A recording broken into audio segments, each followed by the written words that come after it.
Ini aku mau tunjukkan sama kalian hasil survei dari beberapa lembaga survei yang ada di Indonesia ya, atas kepala daerah dari beberapa provinsi, Sumatera Utara, Jawa Tengah, Jawa Barat, Jawa Timur, Banten dan juga Jakarta ya. Tapi ingat, jangan kasih tahu sebelah. Kenapa aku larang kalian kasih tahu sama sebelah? Karena rata-rata lembaga survei itu ya, itu yang lebih unggul calon yang diusung oleh Kim Plus. Makanya aku bilang tadi nggak usah kasih tahu sebelah, takutnya orang itu nanti mencak-mencak. Percuma, karena nggak akan percaya. Ya, karena apa? Hasil mereka di bawah, hasil kita di atas, nggak akan mereka akui itu. Ya, ingat ya, kalau udah aku tampilkan ini jangan kasih tahu sebelah. Ya, diam-diam aja kalian, oke? Sip. Mari kita perhatikan.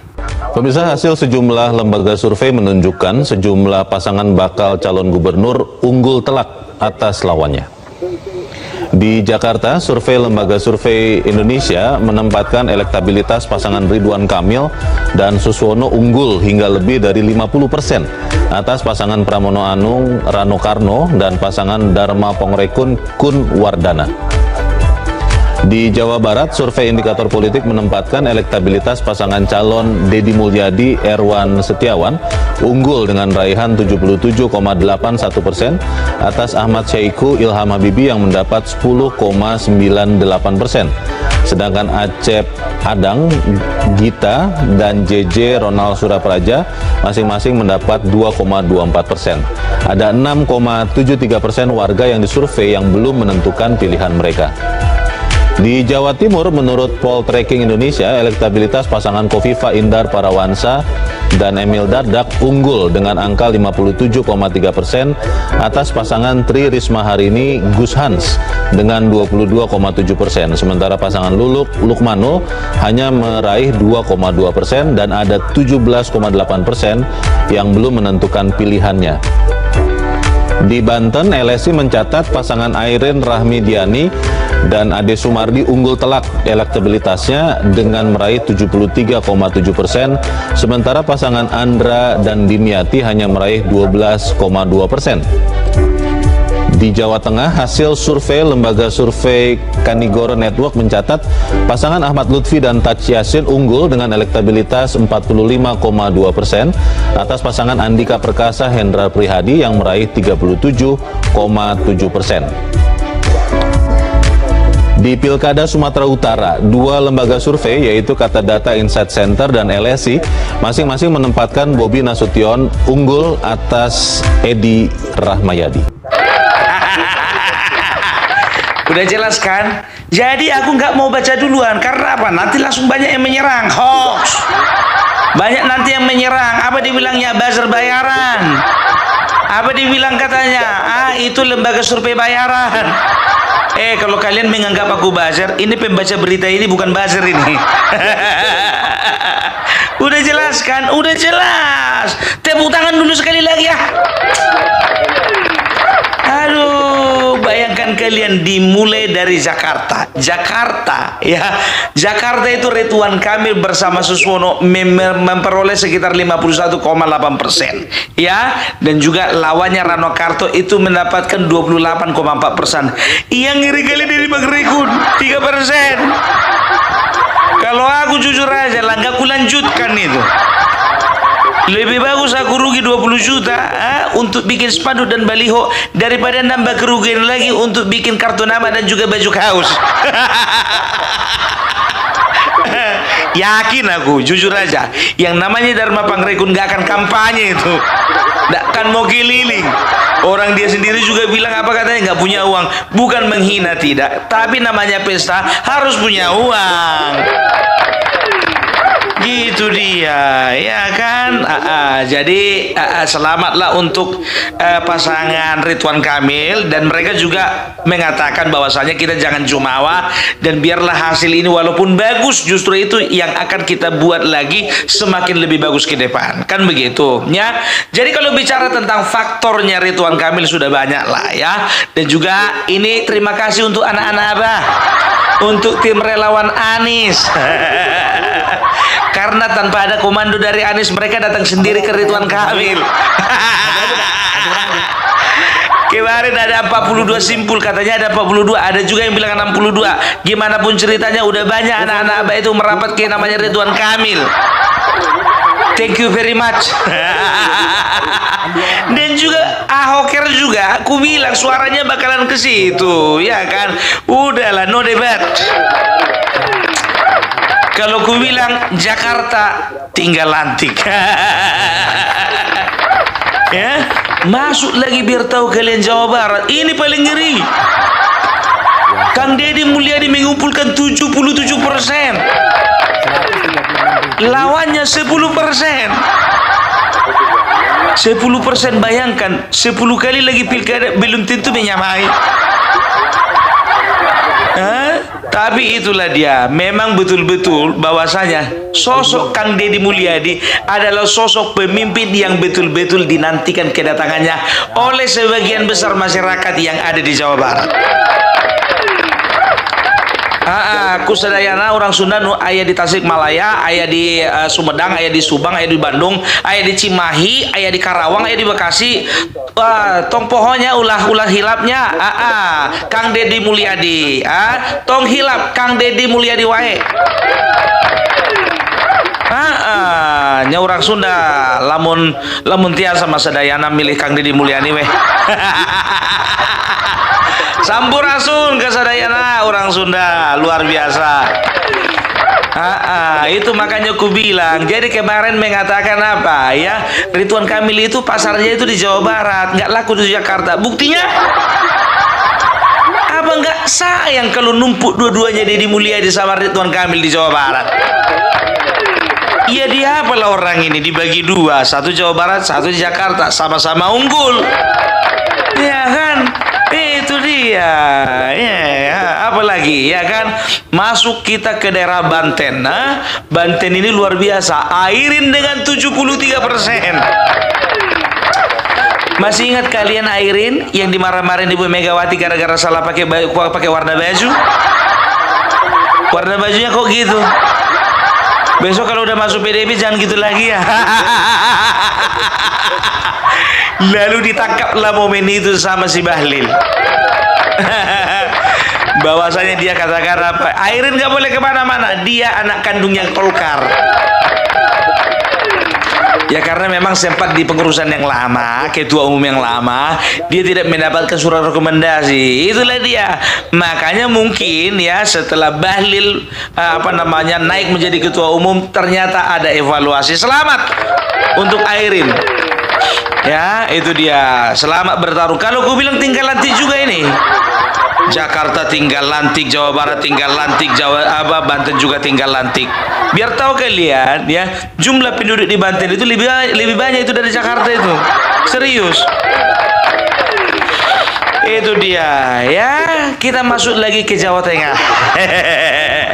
Ada apa di Jawa Tengah? Ternyata Jawa Tengah ya itu pertarungan antar bintang. Ya ini perang bintang ini. Sama sebetulnya di Jawa Tengah dengan Jakarta. Kalau di kalau di Jawa Tengah itu perang bintang karena apa? Karena jenderal berbintang yang berperang. Kalau di Jakarta enggak, ya Ridwan Kamil perang juga lawan bintang film.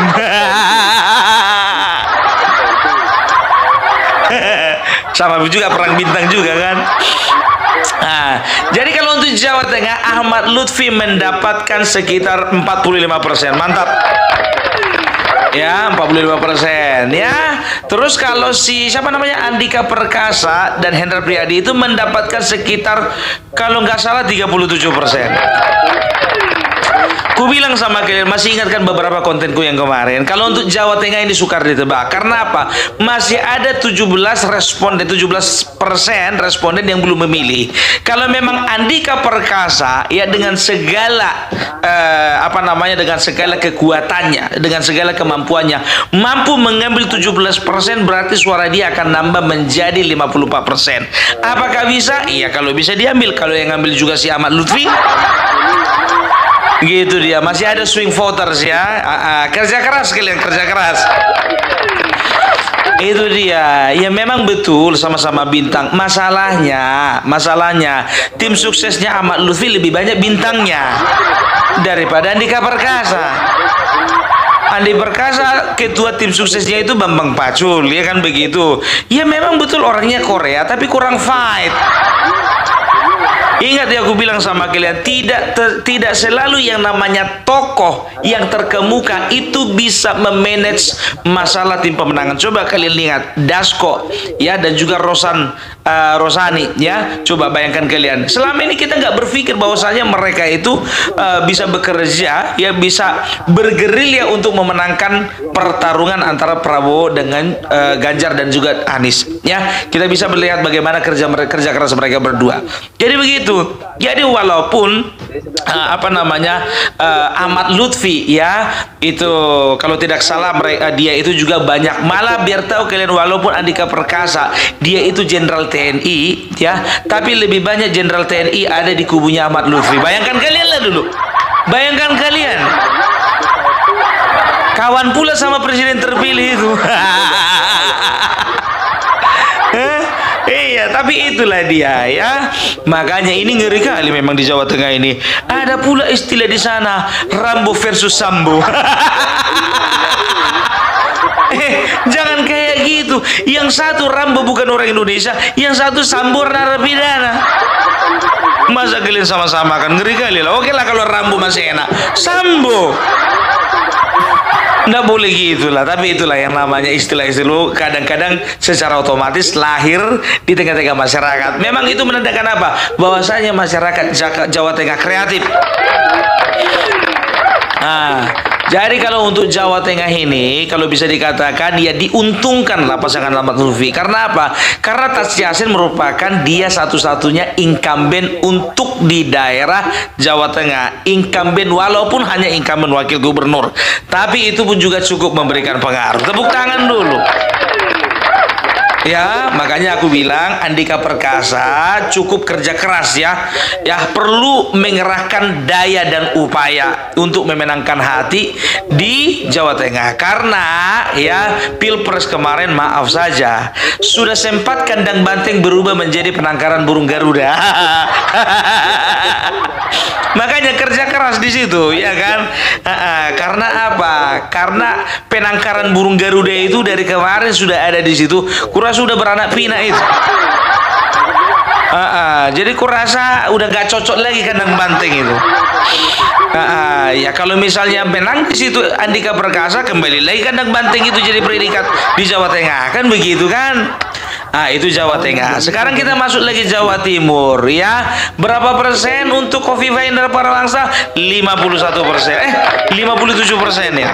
Iya, ya 57%, mengalahkan rivalnya, bukan rival sih sebetulnya, Tri Risma hari ini saingan lah bisa gue katakan, saingannya ya. Kalau gue bilang rival tinggi kali, kalau rival itu kan beda tipis, 51 dengan 49 kan begitu, itu beda tipis. Ini Tri Risma hari ini cuma 23%.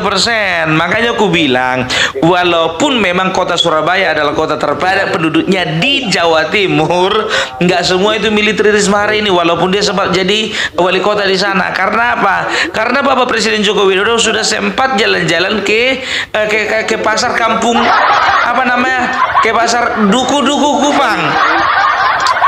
Udah aku bilang kemarin kan ya, Bapak Jokowi itu harus turun gunung ya kan, supaya apa? Supaya masyarakat di Jawa Timur itu ya terkhususnya di daerah Surabaya itu ya, supaya mereka melihat ada sosok Khofifah Indar Parawansa. Ya, karena apa? Sudah pasti waktu Gibran presiden Prabowo Gibran kemarin, Khofifah siapa? Khofifah itu salah satu pentolan tim pemenangan Prabowo Gibran. Makanya kalau di tempat lain di Jawa Timur bisa dikatakan lah masih bisa dikuasai. Tapi kalau Surabaya perlu ada taktik, ada strategi. Karena apa? Tri Risma ini sempat wali kota di sana. Bagaimana caranya? Udahlah pura-pura jalan-jalan lah Bapak Joko Widodo ke pasar ya kan. Nanya-nanya harga cabai, harga telur. Sebetulnya bisa aja ya telepon orang di sana, ya kan? Coba dulu kau jalan-jalan dulu ke pasar Duku Kupang itu, tanya dulu harga telur berapa. Bisa aja sebetulnya. Tapi kadang-kadang ya kan, kunjungan presiden itu kita menganggapnya biasa aja. Memang betul agendanya biasa ya kan. Tapi itu kalau misalnya di dalam politik itu sebuah kode-kode. sebuah tanda gitu loh ya. Setelah itu mana lagi? Masuk kita Sumatera Utara.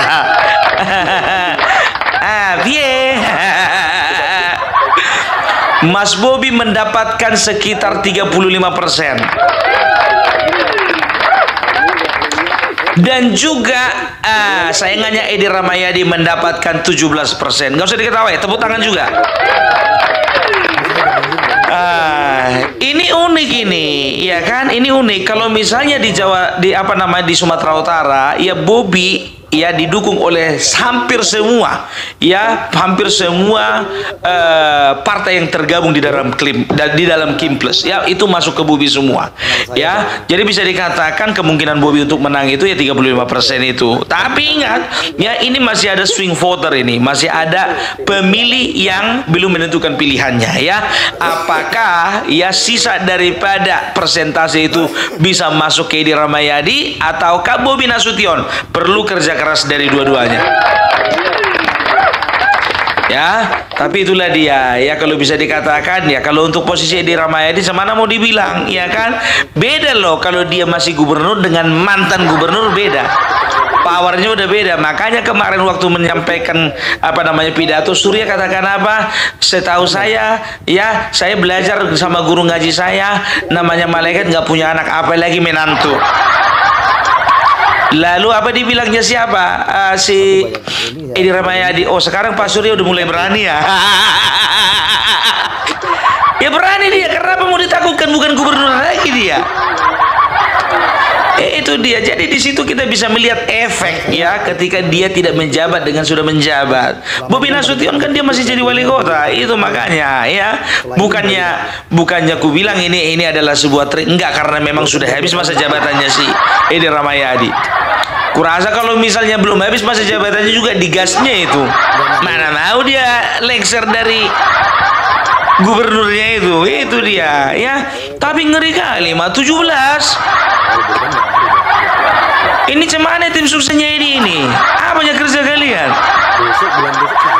Dan tahu kalian, karena aku lebih garang aku di media sosial Sumatera Utara ya, ini kumpulnya di Rahmayadi ini paling galak ini, bertahu kalian. Dulu kumpulnya Nixon dan Baban yang galak sama aku, sekarang ini ada yang bilang itu Opung Parbelak, sekarang Edi Rahmayadi sudah diusung partai partai PDP. Mau bicara apa kau, katanya? Mau bicara apa? Ya udah maju terus. Ya kan, begitu menang nanti yakinlah kalian, alah gara-gara curangnya kalian, itu ya bahasa orang ini. Itu sama kayak Kofifa ya kan, mengapa dia unggul ya? Yang pertama dia itu kan kalau bisa dikatakan dia itu ketua muslimat ya, yang didirikan tahun 2000, ketua dari sebuah organisasi ya, organisasi wanita NU ya, dari tahun 2000 sampai 2024. Berarti udah berapa tahun? Udah 24 tahun dia. Iya, wajar lah anggotanya suaranya semua sama dia. Itu dia ya. Jadi memang ini hasil survei ini, tolonglah kalian. Kalau percaya syukur, kalau nggak percaya nggak usah. Tapi biasanya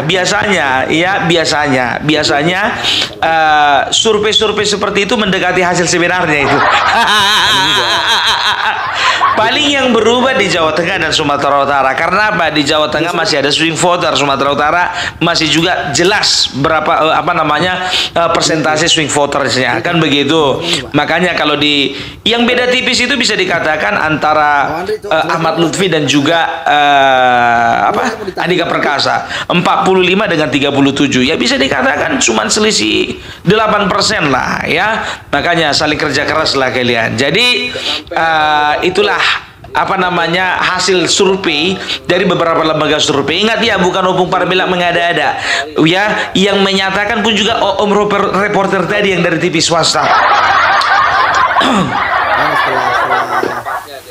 Kecuali kalau misalnya aku comot misalnya dari berita yang udah lama-lama, iyalah. Ini kan udah tahu sendiri kalian kan, semua calonnya sudah sesuai ya dengan calon-calon kepala daerah yang ada di tahun 2024. Itu dia ya. Jadi selamat untuk Kimples Ya, aku berharap ini jangan jadi bahan yang jangan menjadi sesuatu yang membuat kalian terlena ya. Berjuang terus, karena apa? Karena masyarakat percaya bahwasanya kemenangan ada di tangan-tangan orang baik. Gitu dia.